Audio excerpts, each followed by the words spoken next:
이슈의 중심 인물을 모셔다가 깊이 있는 얘기 나눠보는 시간 토크와이드입니다.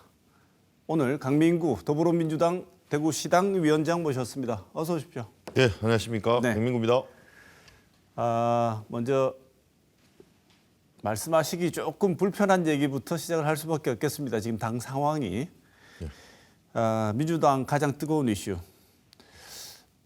민주당에서 예전에 이 비슷한 일이 있었던 사건 한 당이 공중폭파된 정도의 강력한 위력을 발휘했던 그 사건에서 전혀 교훈을 얻지 못한 듯이 보이는 일이 벌어졌습니다. 송영길 전 더불어민주당 대표의 2021년 전당대회에서 돈봉투 사건이 벌어졌습니다. 이 돈봉투 사건이라는 말 자체가 이미 국민들에게는 어마어마한 부정적인 이미지로 각인되어 있는 단어입니다. 돈봉투. 이 한번 각인된 부패 이미지 쉽지 않을 텐데요. 선거 앞두고 여러 가지로 어려운 점이 많으실 것 같고 개인적으로도 갖고 계신 소회가 있으실 것 같은데 이 얘기 먼저 한번 듣고 다른 질문 드리도록 하겠습니다. 예. 먼저 이번 돈봉투 의혹으로 인해서 국민 눈높이 시각을 맞추지 못한 것에 대해서 당원의 한 사람으로서 그리고 대구시당 위원장으로서도 우리 시민과 국민께 진심으로 사과를 드립니다. 아직 사실관계는 명확하지 않지만 의혹 자체만으로도 우리 국민들, 시민들에게 상처를 준 것에 대해서 진심으로 사과하다는 말씀을 드립니다. 당내 선출 방식이 지금 통상 대의원 그리고 권리당원 그리고 일반 당원 국민 여론조사 이렇게 이루어지는데요. 네. 계속 추세가 대의원의 비중을 낮추고 있는 추세이기는 합니다. 네. 대의원이란 분은 오랫동안 당원 생활을 하시면서 당에 깊은 관심을 갖고 있는 분들이 주로 각 지역위원회별로 당원이신데 이분들에 대해서 강점도 있는데 당내 사정을 워낙 잘 하시니까 네. 하지만 이번처럼 이런 불미스러운 사건도 터지는 단점도 있습니다. 그래서 이를 계기로 SNS, 카톡 등 같은 여러 가지 직접적인 당원으로 많이 참여하는 기회를 좀 넓혔으면 하는 게 제 바람이고요. 네. 그리고 이 각 정당 선거라도 전국적인 선거 같은 경우는 선거 공영제를 좀 도입했으면 좋겠다는 생각입니다. 이 말이 무슨 말인가 하면 대선, 총선, 지선처럼 선관위 주도하에 선거를 좀 치르게 하면 좋겠다. 네. 선관위에 등록도 하고 일정 득표를 하면 또 우리 보전도 해주지 않습니까? 금액을. 이런 걸로 해서 국민에게 더욱 맑은 정당제로 가는 그런 계기가 되었으면 좋겠다 하는 바람을 드립니다. 네. 지금 듣기에 따라서는 지금 말씀하신 게 선관위에게 위탁을 해서 하는 선거 공영제를 말씀하시는 게 지금 민주당 일부 가각에서 얘기하는 이것은 지금까지 진행되어 온 여러 정당들에게서 계속 나타나왔던 일종의 관행적인 일이었다는 그런 쪽으로 해석할 여지도 있어 보이시는 말씀인데. 예, 정당 선거, 당내 선거다 보니까 같은 식구들끼리 아니냐 하는 이런 단순한 시각도 없지 않아 있었는 듯합니다. 이번을 계기로 확실히 좀 변화가 돼야 되지 않겠냐 하는 생각에 그런 말씀을 드렸습니다. 네. 예. 이 계기는 지난번에 네. 자꾸 언급을 해서 그렇습니다만 현 여당이 이전에 이 비슷한 일로 굉장한 일이 있었는데 그때 왜 계기를 삼지 않으셨나요? 이게 지금 또한 그런 큰 사건이 있었더라도 아마 금방 말씀드린 것처럼 당내 식구들끼리 문제라고 조금 경외시하지 않았나 싶습니다. 그래서 진심으로 이제 송구하다는 말씀을 드리고 네. 이번 계기로 거듭나는 계기가 될 거로 확신하고 있습니다. 네. 최근에 민주당 대구시당에서 했던 말씀을 그대로 전하면 대구 정치판이 과거로 돌아가고 있다라는 논평을 내놓았습니다. 이게 어떤 의미인지요? 그리고 지금 대구 정치권에 대해서 어떻게 평가하시길래 이런 논평을 내놓으셨는지 말씀 좀 주시죠. 최근에 세간에 떠도는 말이 있습니다. 다시 대구가 친 이명박, 친박근혜 공천 결투장으로 변하고 있다는 소문이 바다거든요. 네. 지금 현 윤석열 정부는 친이계가 장악하고 있습니다. 예전에 친이를 했던 사람들이 윤핵관으로 많이 포진하고 있다는 게 여의도의 전언인데요. 네.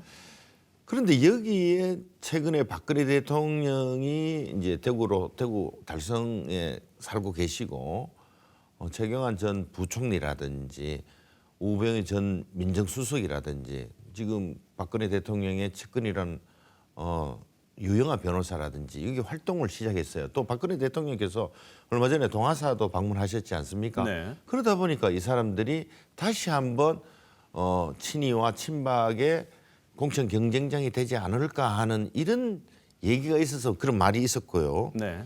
함 대통령은 다수 소유주라서 실형을 선고받았고 함 대통령께서는 헌정사상 최초로 탄핵도 받으셨는데 어떻게 이분들은 꼬치에 꽂아놓는 꽃감처럼 대구 네. 시민들에게 또다시 이분들이 어느 날 갑자기 덜렁 나타나서 공천 경쟁을 한다니 이래서는 안 된다. 과거로 역행해서는 안 된다는 그런 개념이었습니다. 네. 이제 대구도 정말 바뀌었는데 대구 시민들께서도 이런 것을 조금 확실히 좀 깨달아 주셔서 회초리를 들고 단단히 내리쳐셔야 된다. 네. 그렇게 생각하고 있습니다. 만약에 지금 우리 강민구 위원장과 대구시당의 논평을 너무나 존중해서 네. 국민의힘에서 대구 정치판이 과거로 돌아가면 안 되지. 그래서 예. 일각에서 나오는 얘기처럼 검찰 출신으로 대거 물갈이해서 대구 정치판을 새 인물로 공급하겠다고 하는 것에 대해서는 어떻게 생각하십니까? 요거 우리 사회자님께서도 말씀하셨다시피 12개 지역위원회에 두세 석 빼고 다 갈겠다. 검사 출신 대거 포진시키겠다고. 라는 설이. 예. 예, 설이 뭐 네. 파다하지 않습니까? 네. 그런데도 불구하고 지금 그 정도로 대구 정치에 현재의 국회의원들이 무기력한 거죠. 네. 아무나 바꿔도 된다는 생각을 하고 있기 때문에 짝대기 꽂아도 꽃이 핀다.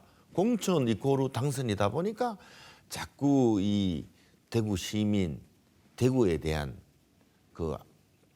이분들은 항상 우리를 지지하니까 대충 대해도 된다는 이런 생각이 만연한 것 같아요. 네. 그래서 저는 이런 분들에게 시민들께서 조금 정치 경쟁 세력 민주당 좀 뽑아주셔서 자각시키고 그 자각시켜야 그분들이 대구 시민만 바라보고 일할 거 아닙니까? 중앙당에 가서 공천 받으려고 노력하지 않고 그래서 좀 변화시켜 달라. 네.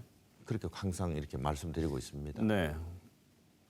저희들이 지난주에 주호영 전 원내대표 모시고도 말씀을 들었습니다만 민주당, 국민의힘 공통적으로 말씀하시는 거는 예. 거의 동일하군요.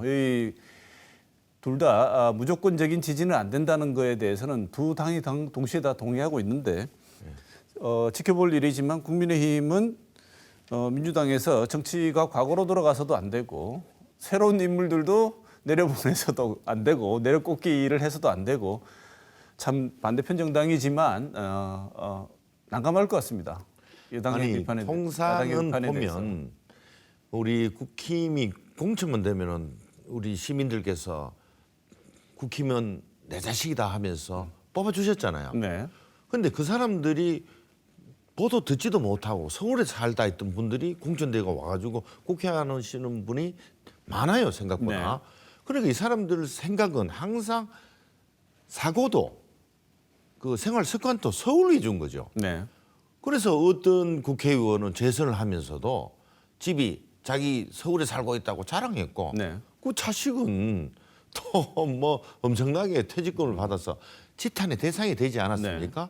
그렇게 우리가 사랑해 준단 말이에요. 네. 시민들께서는 우리가 남이가 하면서 나 국힘은 정말 내 자식이다 하면서 고슴도치가 제 새끼 좋아하듯이 끊임없이 사랑해 줬는데도 이 사람들은 자꾸 딴짓한단 말이에요. 네. 권력력에 심취되었어요. 네, 그래서 이제는 바꿔주는데 그 검사로 바꿔서는 안 하고 역시 이 대구에 오랫동안 살면서 이 정서를 알고 대구 시민과 호흡을 같이 하고 슬픔과 기쁨을 같이 나눌 수 있는 그런 사람을 뽑아달라. 네. 그런 후보가 대구 민주당 사람들이다라고 저는 네. 주장하고 싶습니다. 그런데요. 네. 우리 강민구 위원장 방금 말씀하셨지만 우리 지역민들의 국민의힘에 대한 거의 무조건적인 사랑, 전폭적인 지지. 예. 이 구도는 왜 안 깨지는 걸까요? 아마 저희가 먼저 반성을 해야 될 부분입니다. 금방 말씀하신 것처럼 정말 묻지도 따지지도 않고 그냥 찍어 주셨어요. 그러다 보니까 이 사람들은 시민, 주민들을 생각하지 않고 계속 다음에 공천만 되면 당선된다고 생각하니까 서울 중심, 중앙당 중심으로만 일을 해왔단 말이에요. 거수기 역할만 해왔단 말이에요. 중앙당에 가서. 네. 그래서 이런 거에 대해서는 우리 민주당도 정말 반성을 해서 우리 시민 속으로 못 들어갔다는 생각을 많이 하고 있습니다. 그래서 주민들의 조금이라도 더 호흡을 같이 할 수 있는 여러 제도라든지 제도까지는 아니라도 주민들과 호흡할 수 있는 모든 것에 적극적으로 참여해서 대구민주당도 이제 내 자식이구나, 최소한도 내 둘째 자식이구나 정도는 느낄 수 있을 정도로 저희들이 더 노력해야 네. 된다고 생각합니다. 그럼 제가 역설적으로 한번 질문을 드려보겠습니다. 우리 강민구 위원장님 잘못하신 게 아닌데 너무 곤란한 질문을 자꾸 드려서 죄송한데 예.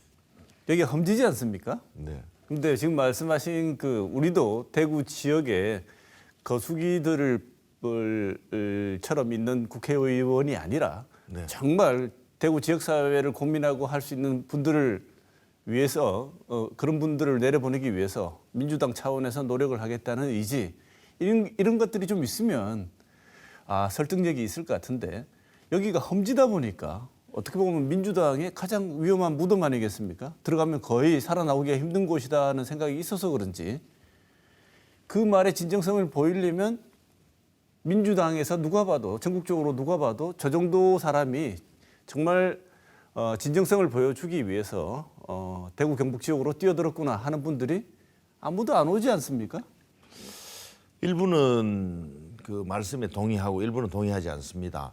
저는 자꾸 어떤 유명한 정치인, 중량급의 정치인이 민주당이 내려보내라, 계급장 떼고라도 국힘하고 당당하게 맞설 수 있는 사람을 출마를 시켜라 이래 말씀하시는데 사실 정치인이라는 것도 사람도 태어나서 성장하듯이 네. 처음부터 중량급 있는 사람은 없습니다. 네. 저는 서울에서 어떤 중량급이 있는 정치인이 내려오는 거에 저는 반대합니다. 네. 저희 스스로도 여기 초선부터라도 차근차근 쌓아서 그래야만이 대구의 시민에게 다가서고 대구 시민답게 대구 선출직 공직자로서의 자세를 가진다고 생각하거든요. 잘나가지고 서울 갔다가 또 출세했다고 대구 휙 내려오면 뽑아주면 또 서울 가서 사는데 이거는 이때껏 국힘이 그래 왔으니 저희들은 달리 네. 시민 속으로 더욱 호흡을 같이 하는 후보를 발굴하고 그 사람들을 출마시켜서 당선시키고 그러면은 이때껏 거수기 역할만 하는 공천만 받으면 당선되는 사람보다는 100배, 1000배는 더 열심히 한다고 확신하고 있거든요. 네. 이때껏 우리도 지금 김부겸 전 총리라든지 홍일학 의원들은 국회의원이 돼서 대구에 오셨어요. 네. 그래서 중량급 있다 이렇게 말씀을 하시는데 저는 반대로 국힘 또한 모두에 말씀드렸다시피 이름도 듣도 보지도 못한 사람 공천해가지고 여기 와서 국회의원 하시는 분들 있거든요. 네. 제가 누구라고 말씀은 안 드리겠지만 그런 사람처럼 조금 우리 대구 시민들께서도 대구 민주당을 따뜻한 시각으로 바라봐 주시면 네. 그런 사람 저 사람도 좀 쓸만한 친구구나. 우리 경상도 말로 아가 괜찮다 이렇게만 한번 마음을 열어주실 것을 네. 다시 한번 간곡하게 부탁드리는 네. 겁니다. 그러면 이번에 시당위원장 취임하신 지 8개월 되셨습니다. 네. 방금 말씀하신 그런 부분들을 구체적으로 현실화시키기 위해서 어떤 전략 기획 갖고 계신지요? 우선 제가 그 시당위원장 되고 여러 언론, 교육, 재반 단체 일일이 방문해서 인사를 다 드렸어요. 그러니까 그분들이 놀랍니다.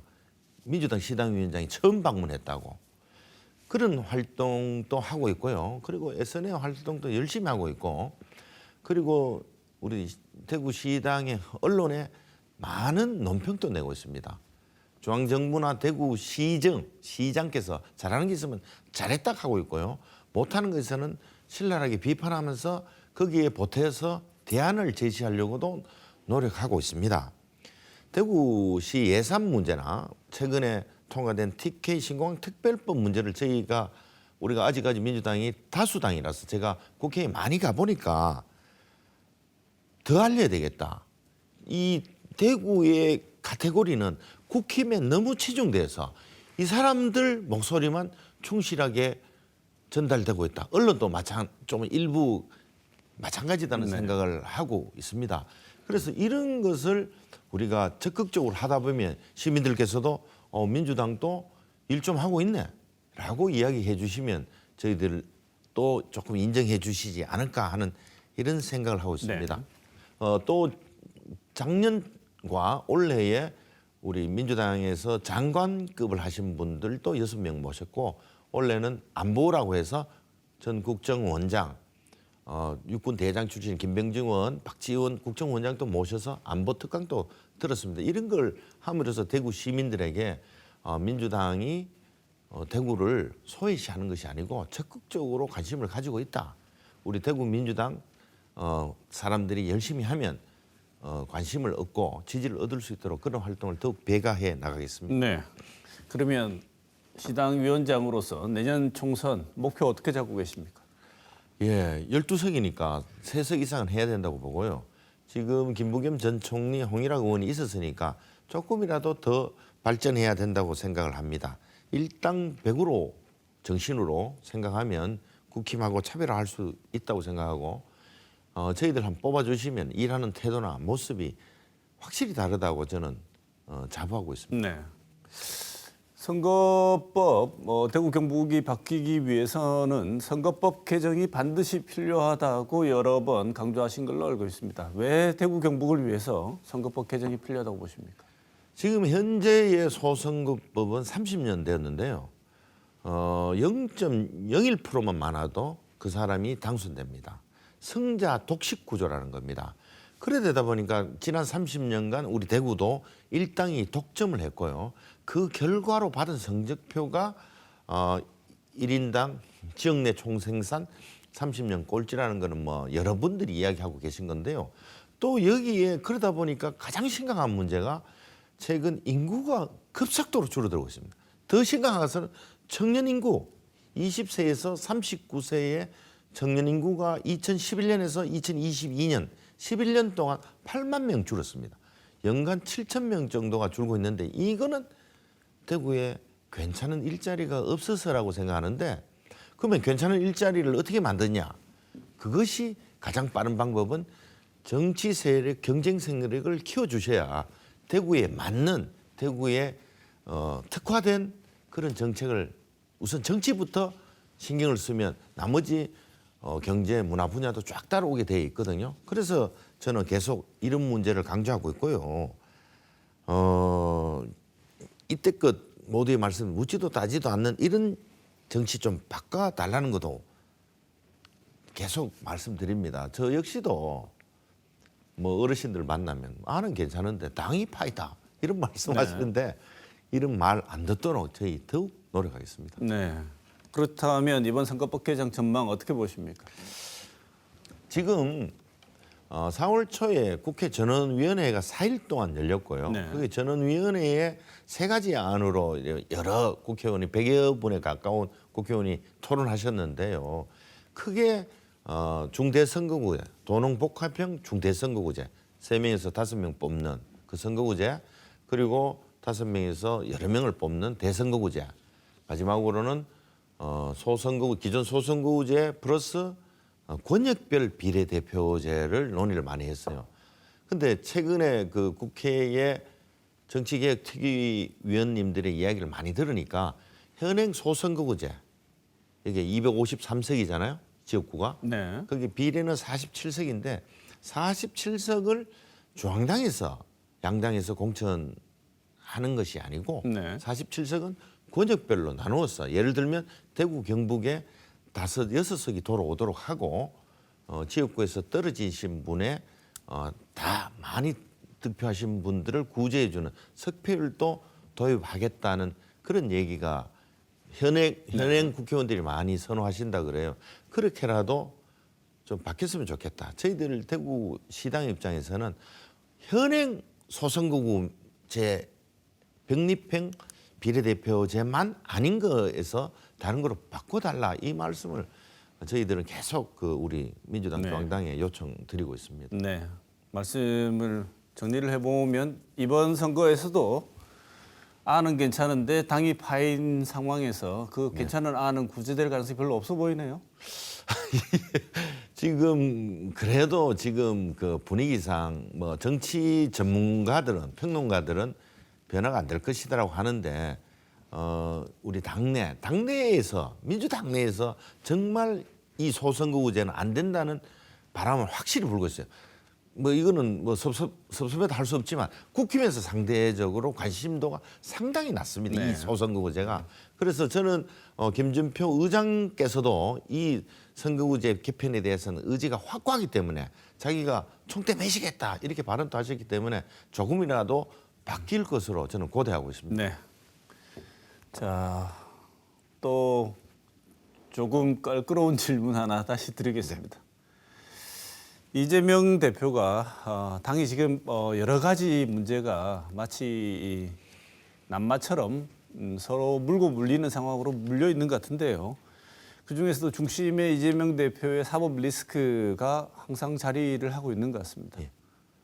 그래서 뭐 일부에서는 질서 있는 퇴진 이런 말도 하는 것 같습니다. 이재명 대표 사법 리스크 어떻게 보시나요? 이 문제가 워낙 부각이 되어서 제 친구 검사 출신 변호사한테 물었습니다. 네. 야, 너는 어떻게 생각하냐? 근데 이 친구가 상당히 보수적인 친구예요. 우리 쪽이 안 가까워요. 근데 이 친구의 말은 야, 300여 차례 여러 군데를 압수수색을 하고 아직까지 확실한 팩트가 없는 걸 보니까 자기 검사 시절로 봤을 때는 뭔가 안 나온다는 거예요. 그래서 혐의가 없다고 생각하는 경우가 있을 수가 있고 네. 아니면 그 검사팀이 정말 무능하다고 생각할 수가 있는데 자신이 생각했을 때는 자기 검사 해봤는데 우리나라 대한민국 검사들 정말 똑똑하대요. 네. 그래서 검사가 무능해서 못 밝히는 건 아니고 없다고 본다는 거예요. 네. 그래서 그 친구 전원에 의해도 저는 이 사실이 없는 것 같고요. 그리고 지금 이때껏 대선 후보 때부터 이때껏 왔는데도 불구하고 뭐 카더라 이것만 있고 뭐 확실한 게 안 나왔지 않습니까? 그래서 이 문제에 대해서는 저는 이재명 사법 리스크가 아니고 정말 검사 독재 정권에서 정치적인 탄압이다 이렇게 생각하고 네. 있습니다. 이 대장정 사건도 최근에 와서는 거꾸로 검찰 출신하고 언론 커넥션 쪽으로 거꾸로 네. 나오고 있어요. 특검하고 검사 출신들 국회의원들 아시지 않습니까? 네. 그렇게 판명되고 있는 듯합니다. 자, 마지막으로 예. 민주당의 최대 험지라고 얘기하는 대구시당 위원장이십니다. 그렇지만 여기 대구시에도 민주당 지지자들이 무시할 수 없을 정도의 지지자들이 있습니다. 그래서 내년 총선 역시 대역전의 기회에 험지에서 피어나는 꽃을 한번 피워보고 싶으실 텐데 예. 그 각오, 예. 민주시당 위원장으로서의 각오 마지막 말씀으로 듣고 오늘 마무리해야 될 것 같습니다. 제가 항상 하는 말이 대구 민주당의 도약은 대구의 발전으로 이어집니다. 이렇게 많이 얘기를 하고 있습니다. 시민 속으로 더 다가가겠습니다. 슬프거나 기쁜 일을 함께 할 수 있도록 그렇게 하도록 하겠습니다. 최근에 당원수 엄청 늘었습니다. 그리고 대구 민주당의 제2창당이라고 불릴 정도로 우리 대구 민주당의 상황도 엄청 변했습니다. 말로만 일하지 않는 민주당이 돼서 건실한 경쟁 정당 되도록 하겠습니다. 또 시민들에게 중요한 쟤네들은 내 자식이고 민주당은 남의 자식처럼 아니고 저희들 내 자식처럼 여기도록 저희들이 더욱 노력하겠습니다. 80년대 전국 3대 도시 외상이 꺾였거든요. 이거는 우리 건실한 경쟁 세력 대구 민주당이 발전하면 금방 찾아올 수 있는 길이라고 생각합니다. 멋지고 활력 넘치는 대구가 되기 위해서는 대구 민주당 사람들 조금 믿어주시고 한번 뽑아주시고 마음에 안 들면 4년 후에 또 떨어뜨리면 됩니다. 반드시 기대에 부응토록 하겠습니다. 한번 써주십시오. 감사합니다. 네. 오늘 터크와이드 강민구 더불어민주당 대구시당 위원장 모시고 여러 말씀 들었습니다. 오늘 초대 응해 주셔서 고맙습니다. 예, 불러주셔서 감사합니다.